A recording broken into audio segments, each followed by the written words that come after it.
It's called pebbling. A lot of people call it spraying the ice, but we call it pebbling. A lot of people think water's water. For us as ice makers, we're always testing the water and making sure that the pH is right, TDS is right.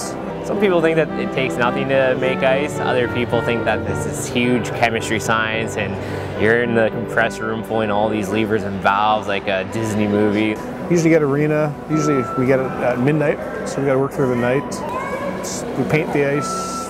We white it all out, all our hockey markings. Then we get the rings and we mark out the dimensions of the sheets.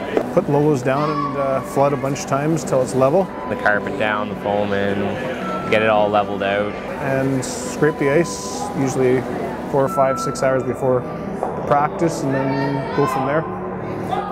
When we scrape it, we shape it so that the edges of the ice are slightly a little higher, not to the point of disc, so the rock curls both ways, inside out, outside in, the same. And then we pebble it, so there's little bumps of the rocks that slide over it nice and gently. Because if we didn't have pebble, the rocks would go sideways and it would be heavy. Underneath the rock, it's like a cup.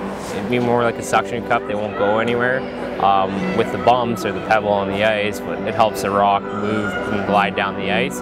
And depending on the size of the pebble and how the rocks are, you'll get more curl than different sizes of pebbles. So once the water hits the ice, it starts freezing from the bottom up. It takes about a full minute for it to fully freeze. But it kind of forms into a dome shape and it's bumpy and there's space between them. There's a general conception of what we do, but a lot of the times it's really misconstrued of actually how much goes into it and how much time it takes, and realizing that once we get a game on, that there's a lot more than just, okay, you can leave and come back later. We're always making changes and listening to the curlers to make sure they get what they're looking for.